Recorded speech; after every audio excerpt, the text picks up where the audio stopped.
NDA की सरकार को मजबूती देने वाला है और इसलिए सभी नौजवान बेटे बेटी जो पहली बार वोट डाल रहे हैं उनको मेरा विशेष आग्रह है कि इस बार आपका वोट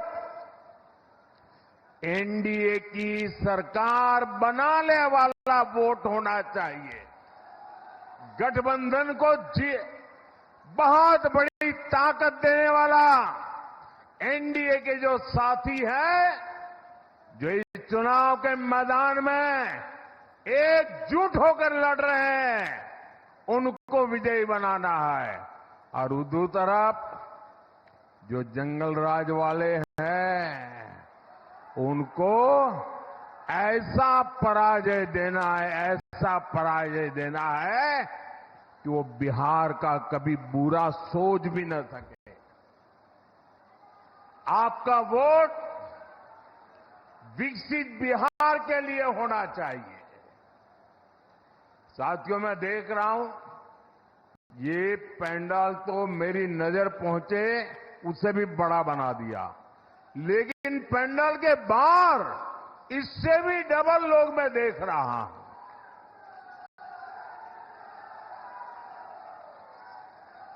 साथियों, ये दृश्य ये साफ साफ दिखा रहा है कि एनडीए की सरकार फिर एक बार बनने जा रही है। विकास की राह और मजबूत होने वाली है। नौजवानों के सपने पूरे होने वाले हैं।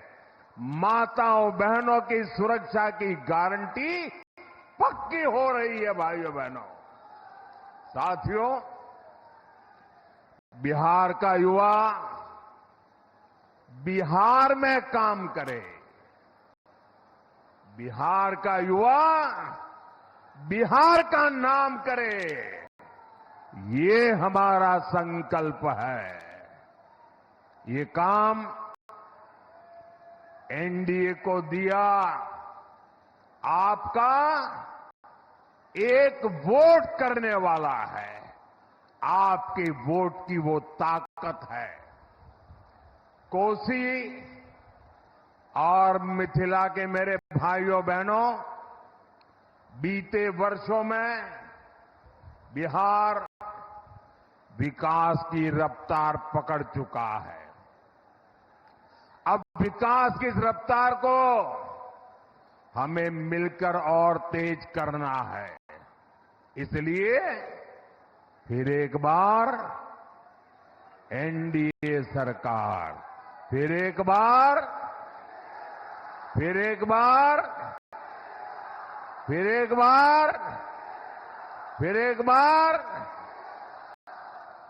बिहार में फिर से सुशासन सरकार। साथियों, बिहार की पहचान ज्ञान से भी है और नारी सम्मान से भी है। बिहार हमेशा से ही नारी शक्ति का सशक्त स्थान रहा है। माता सीता हो, देवी भारती हो, विदुषी गार्गी हो, ऐसे अनगिनत महिलाएं, माताएं हमारी प्रेरणाएं हैं। साथियों, नारी सशक्तिकरण की इस प्रेरक भूमि से मैं आज पूरे देश को महिला क्रिकेट विश्व कप की विजय पर बहुत बहुत बधाई देता हूं। कल मुंबई में भारत की बेटियों ने इतिहास रच दिया है। भारत ने पहली बार महिला क्रिकेट विश्व कप जीता है। पूरे 25 साल बाद दुनिया को नया विश्व विजेता मिला है और ये गौरव भारत की बेटियों ने पूरे देश को दिया है। आइए जोरदार ताली बजा करके हमारी इन बेटियों का हम सम्मान करें, उनका गौरव करें। साथियों, ये विजय सिर्फ खेल के मैदान तक ही सीमित नहीं है, ये भारत की बेटियों के नए आत्मविश्वास का भी प्रतीक है। ये छोटे छोटे गांवों से, कस्बों से निकली बेटियां हैं। ये हमारे किसान, मेहनत मजदूरी करने वालों, निम्न मध्यम वर्गीय परिवार की बेटियां हैं। इन पर मुझे गर्व है, पूरे देश को गर्व है। मैं इस चैंपियन बेटियों के माता पिता को भी बहुत बहुत बधाई देता हूं। साथियों, जब बेटियों को उचित अवसर मिलते हैं, प्रोत्साहन मिलता है, तब जाकर के ऐसे परिणाम आते हैं। नारी शक्ति को ज्यादा से ज्यादा अवसर देना, उनके सामने से हर बाधा को दूर करना, बीते 10-11 वर्षों में एनडीए सरकार इसी लक्ष्य को लेकर आगे बढ़ रही है। आज आप देखिए, हमारी बेटियां हर मोर्चे, हर मैदान में नई बुलंदियां छू रही है। आज हमारी बेटियां फाइटर जेट उड़ा रही है, सीमा पर युद्ध पोत पर देश की रक्षा कर रही है, क्योंकि हमने सेनाओं में बेटियों के लिए नए अवसर बनाए। हमने सैनिक स्कूलों के डिफेंस एकेडमी में बेटियों के लिए दाखिले शुरू किए। हमारे देश की वुमेन साइंटिस्ट आज चंद्रयान, गगनयान जैसे बड़े अंतरिक्ष अभियानों में बहुत बड़ी भूमिका निभा रहे हैं।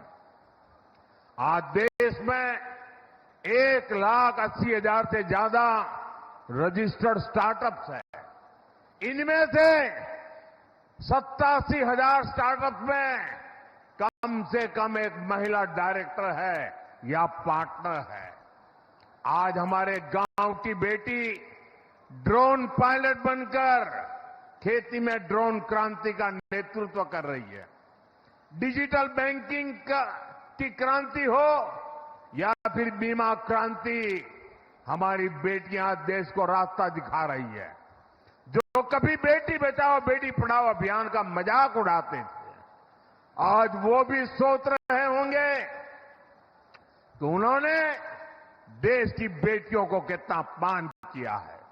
साथियों, नारी का सम्मान बढ़ाना, नारी की गरिमा की रक्षा, उनके जीवन की मुश्किलें कम करना, उन्हें रोजगार, स्वरोजगार के अवसर उपलब्ध कराना हमारी सरकार की सर्वोच्च प्राथमिकता रही है। करोड़ों शौचालय बनाकर, करोड़ों घरों में नल से जल पहुंचाकर, उज्ज्वला का गैस कनेक्शन देकर, आयुष्मान भारत के तहत 5 लाख रुपए तक के मुफ्त इलाज की सुविधा देकर, गर्भवती महिलाओं के खाते में सीधे पैसे भेजकर, गर्भवती महिलाओं की छुट्टी बढ़ाकर हमारी सरकार ने महिलाओं की अनेक चिंताओं, अनेक मुसीबतों को कम करने का काम किया है। साथियों, हमारे यहां महिलाओं के नाम पर पहले कोई संपत्ति भी नहीं हुआ करती थी। हमारी सरकार ने 4 करोड़ पीएम आवास बनाए तो पक्का किया कि ज्यादातर घर महिलाओं के नाम हो। आज मुद्रा लोन के तहत जो लाखों करोड़ रुपए दिए जा रहे हैं, उसमें से करीब 70% लोन हमारी बेटियों ने ही लिया है। बिहार के जीविका दीदी अभियान की भी आज देश में चर्चा होती है। साथियों, नारी सशक्तिकरण के हमारे अभियान को बिहार में मुख्यमंत्री महिला रोजगार योजना से भी बहुत लाभ बल मिला है। इस योजना को लेकर बिहार की बहनों में बहुत उत्साह दिख रहा है। बिहार की करीब 1,40,00,000 बहनों के खाते में 10-10 हजार रुपये पहुंच चुके हैं। एनडीए ने घोषणा की है कि फिर सरकार बनने के बाद इस योजना का और विस्तार किया जाएगा। लेकिन मैं बिहार की हर बहन बेटी से भी कहूंगा, सतर्क रहिए। ये जंगल राज वाले आपको दी जा रही ऐसी हर मदद को रोकना चाहते हैं। साथियों, आरजेडी हो या कांग्रेस, इनका विकास से दूर दूर तक का कोई नाता नहीं है। एनडीए की पहचान विकास से है और आरजेडी कांग्रेस की पहचान विनाश से है। मैं सहरसा की जनता के सामने 2 उदाहरण देता हूं। साथियों, कोसी महासेतु रेल पुल का शिलान्यास साल 2003 में पूर्व प्रधानमंत्री अटल बिहारी वाजपेयी जी ने किया था, 2003 में। लेकिन इसके बाद 2004 में आरजेडी के समर्थन वाली दिल्ली में मनमोहन सिंह जी की कांग्रेस की सरकार बन गई और उसके बाद यहां 2005 में नीतीश जी के नेतृत्व में सरकार बनी। बिहार के लोगों ने हर गली मोहल्ले से, हर बूथ में से आरजेडी को साफ कर दिया, आरजेडी को रिजेक्ट कर दिया और इसके कारण ये आरजेडी वालों का पारा, उनका अहंकार 7वें आसमान पर पहुंच गया। वो बिहार के लोगों पे इतना गुस्सा किए कि बिहार को बर्बाद करने पर तुल गए। अब दिल्ली में उनकी सरकार थी, दिल्ली की सरकार उनके समर्थन से चल रही थी, इसलिए इन्होंने दिल्ली सरकार में बैठ करके मनमोहन सिंह जी और सोनिया जी की बगल में बैठ करके बिहार का बदला लेना शुरू किया। नीतीश बाबू की सरकार का बदला लेना शुरू कर दिया और इन्होंने क्या किया, जितने बिहार के लोगों की भलाई के प्रोजेक्ट थे, ये सारे प्रोजेक्ट पर ताले लगा दिए, बिहार का पैसा रोक दिया। कांग्रेस आरजेडी ने कोसी महासेतु को लटका दिया। इन्होंने आपका बदला लिया, आपको बर्बाद करने का रास्ता लिया। उनकी उस पाप की सजा देने का अवसर आया है।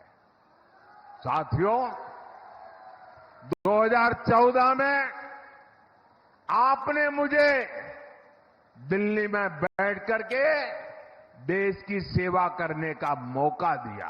आपके आशीर्वाद से मुझे वो मौका मिला। एनडीए की डबल इंजन सरकार बनाई। अब आपने मुझे सेवा का मौका दिया, बदला लेने वालों को वहां से भी हटाया। मैंने नए सिरे से इसकी फाइल मंगाई, नई तेजी से काम शुरू किया, कोसी महासेतु के लिए पैसे दिए, काम शुरू हुआ और आखिरकार साल 2020 में एनडीए सरकार ने बिहार को ये पुल बना करके सौंपा। साथियों, आरजेडी कांग्रेस की बदले की राजनीति के कारण सालों तक बिहार के लोगों को भुगतना पड़ा। एक समय था जब कोसी मिथिलांचल के बहुत बड़े हिस्से के लोगों को 300 किलोमीटर का सफर करके इस पार से उस पार जाना पड़ता था। आज वही 300 किलोमीटर का सफर 30 किलोमीटर से भी कम रह गया है। हुआ है कि नहीं हुआ है भाई? आप जरा बताइए, हुआ है कि नहीं हुआ है? ये काम हमने किया है कि नहीं किया है? ये काम उन्होंने रोका था कि नहीं रोका था? जिन्होंने आपका नुकसान किया उनको सजा होनी चाहिए कि नहीं होनी चाहिए? पूरी ताकत से बताइए, सजा होनी चाहिए कि नहीं होनी चाहिए? इस चुनाव में उनको सजा दोगे? पूरी तरह सजा दोगे? और साथियों, हमने सिर्फ कोसी महासेतु ही बनाया इतना नहीं है। कोसी नदी पर अनेक पुल बन रहे हैं, चौड़ी सड़कें बन रही है। कोसी नदी पर ही देश का सबसे लंबा पुल मधुबनी में बन रहा है। आज यहां वंदे भारत और अमृत भारत जैसी आधुनिक ट्रेनें चल रही हैं। साथियों, दूसरा उदाहरण भी कोसी नदी से जुड़ा है। कोसी में भीषण बाढ़ ने अनेक परिवारों को उजाड़ा है। हमें अपनों को खोना पड़ा है। सहरसा हो, सुपौल हो, मधेपुरा हो या अररिया, हर साल बाढ़ आती थी, खेत बर्बाद हो जाते थे। लेकिन कांग्रेस हो या आरजेडी, इन्होंने सिर्फ वादे किए। ये लोग आपके दुख को कभी समझ ही नहीं पाए। साथियों, एनडीए सरकार ने कोसी की बाढ़ से बचाव के लिए एक के बाद एक कई कदम उठाए हैं। हमने बाढ़ के कहर को रोकने के लिए 11,000 करोड़ रुपए से अधिक की योजनाएं बनाई है। 11,000 करोड़ रुपए। ये पैसा कोसी, बागमती और गंडक नदी बेसिन में बाढ़ नियंत्रण के लिए सुरक्षा कवच बनेगा। यहां तटबंधों को मजबूत करेगा। साथियों, हम एक दूरगामी समाधान पर काम कर रहे हैं। हमारी सरकार कोसी और मेची को जोड़ रही है। ये कोसी मेची लिंक प्रोजेक्ट अब बर्बादी नहीं, समृद्धि लाएगी। इससे 2 लाख हेक्टेयर भूमि को पानी मिलेगा। साथियों, हम सिर्फ पूर्वी कोसी ही नहीं, पश्चिमी कोसी नहर को भी नया जीवन दे रहे हैं। इसे सिंचाई का दायरा बढ़ा रहे हैं। मैं बिहार एनडीए की टीम को भी बधाई देता हूं। एनडीए ने अपने घोषणा पत्र में बाढ़ नियंत्रण के लिए बड़ी योजना घोषित की है। साथियों, कोसी और अन्य नदियों पर जो ये पैसा हम खर्च कर रहे हैं, इससे मछली पालकों को, मखाना किसानों को भी बहुत फायदा होगा। और आप तो देख ही रहे हैं मछली और मखाना वालों को हमारी सरकार कितनी मदद कर रही है।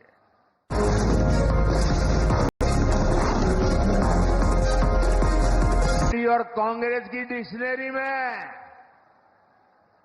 क्या शब्द है, क्या भावनाएं भरी पड़ी है, क्या आदतें जुड़ी हुई है, आरजेडी और कांग्रेस इनकी डिक्शनरी में कट्टा, क्रूरता, कटुता, कुसंस्कार, कुशासन और करप्शन ऐसे ही शब्द भरे पड़े हैं। जंगल राज की पाठशाला में इन्होंने बस यही सीखा है। युवा साथियों, आपके माता पिता ने वो दौर देखा है जब हमारे रक्षक भी सुरक्षित नहीं थे। खुद पुलिस वालों की जान संकट में रहती थी। माताओं बहनों, दलित, महादलित, पिछड़ों, अति पिछड़ों के साथ तो क्या क्या नहीं होता था। मैं आपको यही सहरसा की ही घटना याद दिलाता हूं। हमारे सहरसा के बहादुर डीएसपी सत्यपाल सिंह जी जंगल राज वालों को ठीक कर रहे थे, उन पर नकेल कस रहे थे। ये बात पटना में बैठे आरजेडी के आकाओं को, जंगल राज वालों को पसंद नहीं आई। इसकी कीमत उनको अपनी जान देकर चुकानी पड़ी। इतना ही नहीं, जिन अपराधियों ने ईमानदार डीएसपी की हत्या की, ऐसे गुनहगारों को खुला छोड़ दिया गया। साथियों, आजकल जब हम शानदार सड़कों, पुलों, रेलवे और एयरपोर्ट की बात करते हैं तो जंगल राज वालों को ये जरा भी अच्छा नहीं लगता है, क्योंकि अपने समय में ये लोग सड़कें नहीं बनाते थे, सड़कें बनाने वालों को मरवा देते थे। इनके लोगों का अगर ठेका नहीं मिलता था तो ये इंजीनियरों को ही उठा लेते थे या रास्ते से हटा देते थे। ये था आरजेडी का जंगल राज। साथियों, जंगल राज में सबकी जान खतरे में रहती थी। हर अफसर, हर ठेकेदार, हर व्यापारी डर में ही जीता था। इसी का नतीजा था कि यहां विकास रुक गया था। मिलें, फैक्ट्रियां, सब कुछ बंद हो गया। सहरसा, मधेपुरा, सुपौल जैसे इलाके जहां कभी शिक्षा और श्रम की परंपरा थी, वहां अपराध और अपहरण की मंडियां लग गई। साथियों, नीतीश जी की सरकार ने जंगल राज को हटाकर बिहार को सुशासन में बदला। आज डबल इंजन सरकार कोसी, मिथिलांचल में उद्योगों का विस्तार कर रही है। मधेपुरा रेल फैक्ट्री आज मेक इन इंडिया का गौरव बन रही है। इस रेल फैक्ट्री का उद्घाटन 7 साल पहले हुआ था। हाल में ही यहां से भारतीय रेल को 500वां नंबर, 500वां इलेक्ट्रिक लोकोमोटिव अब रेल को मिल चुका है। साथियों, आज ये क्षेत्र इलेक्ट्रिक लोकोमोटिव दे रहा है। वो दिन दूर नहीं जब बिहार में इलेक्ट्रिक गाड़ियां बनेगी, मोबाइल फोन बनेंगे। मैं आपको विश्वास दिलाता हूं, बिहार मेक इन इंडिया का बहुत बड़ा केंद्र बनकर ही रहेगा।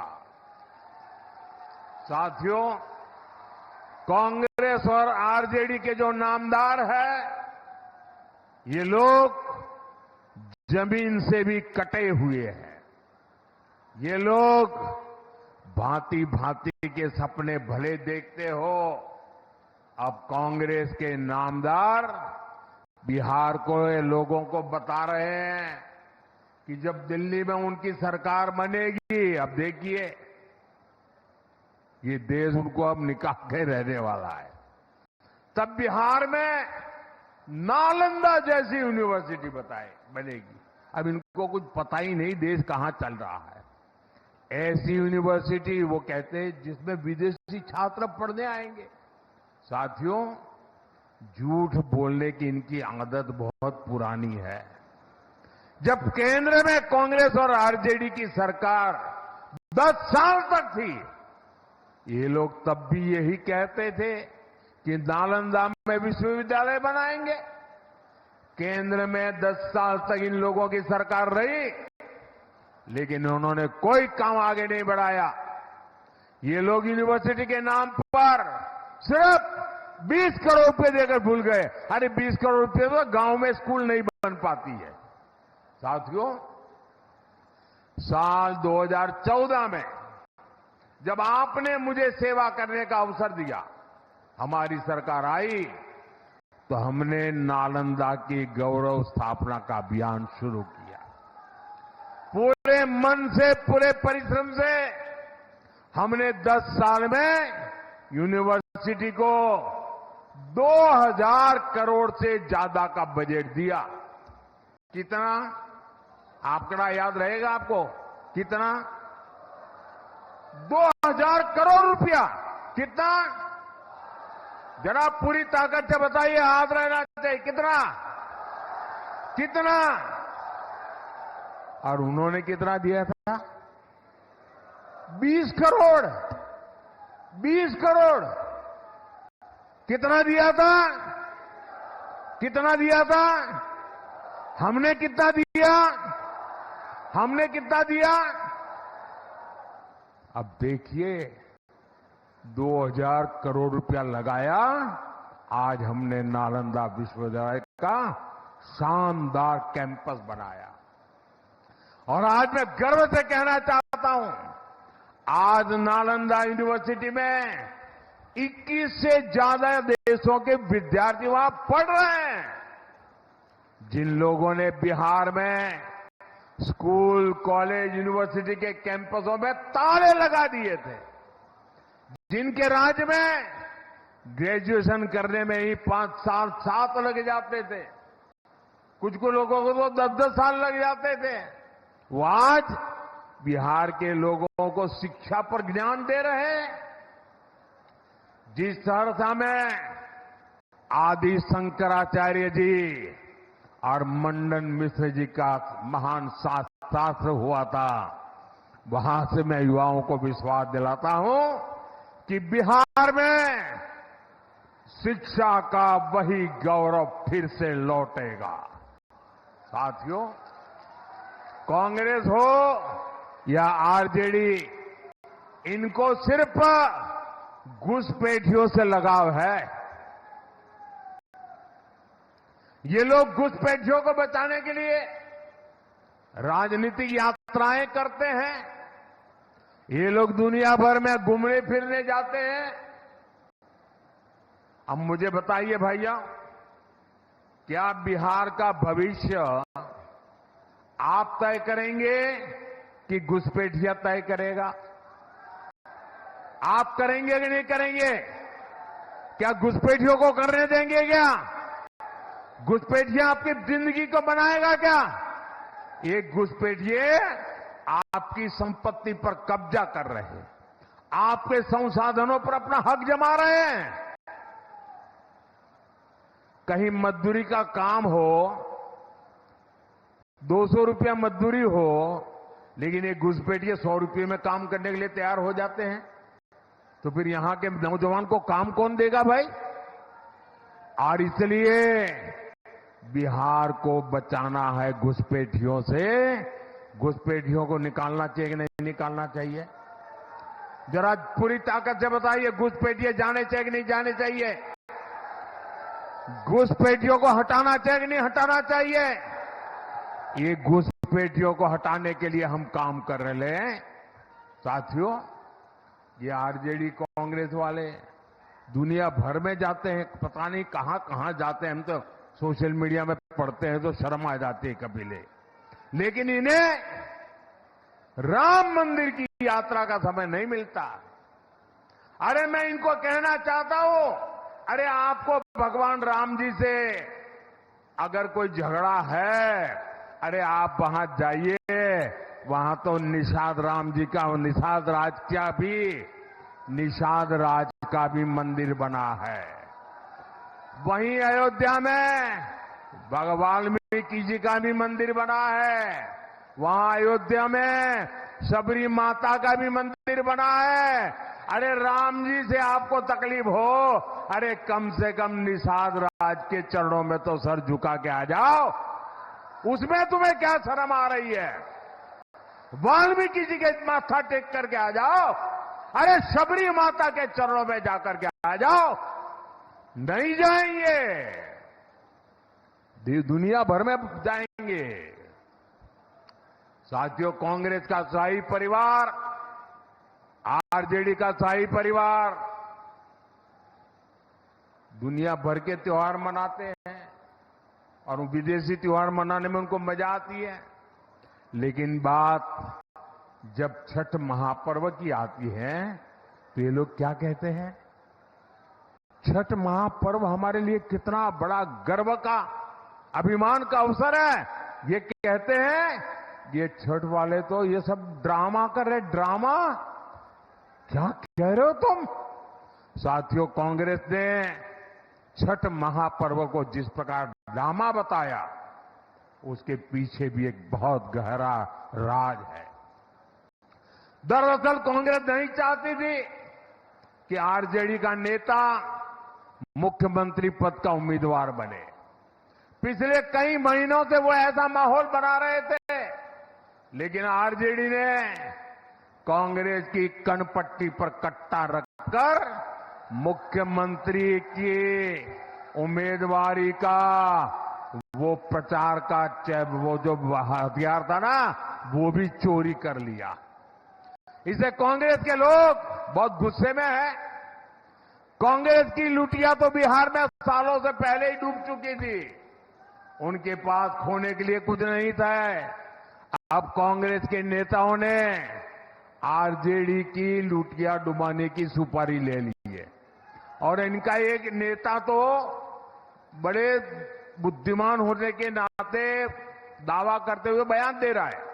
वो कहता है अब कांग्रेस को खुद के पैरों पर आगे बढ़ना चाहिए, बाकियों की मदद करना बंद। पब्लिकली कहता है, बाकियों की मदद करने में टाइम खराब मत करो, कहता है खुद आगे बढ़ो। इसका मतलब पक्का है कांग्रेस वाले इस बार आरजेडी की सफाई करने में लगे हैं। साफ करके रहेंगे, देख लेना आप। साथियों, अपने स्वार्थ के लिए बिहार की, भारत की विरासत का अपमान करने वाले हमारे तीर्थों का विकास नहीं कर सकते। एनडीए सरकार बिहार को धरोहर आधारित पर्यटन का बहुत बड़ा केंद्र बना रही।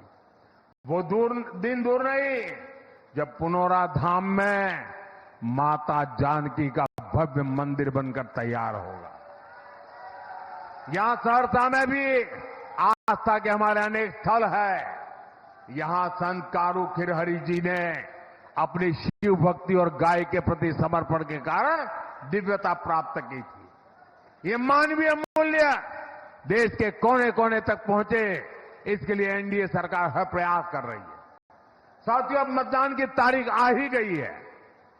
मैं दूसरे राज्यों से यहां अपने गांव में दिवाली और छठ पर्व मनाने जो साथी आए हैं, उनको मैं खास कहना चाहता हूं, आप आए ही हैं, और अगर आपका वोट आपका यहां पर है तो वोट दिए बिना वापस मत जाना। यहां वोट देकर के ही जाना, और हो सके तो सरकार के शपथ समारोह में आकर के ही जाना। आपका वोट विकसित बिहार बनाएगा। याद रखिए, पहले मतदान फिर जलपान, पहले मतदान फिर। एक बार फिर आज इतनी बड़ी संख्या में यहां आने के लिए, हमारे इन सभी उम्मीदवारों को आशीर्वाद देने के लिए मैं जरा हमारे इस चुनाव के उम्मीदवारों को कहूंगा, आगे आ जाइए। आप लोग आगे वहां खड़े हो जाइए।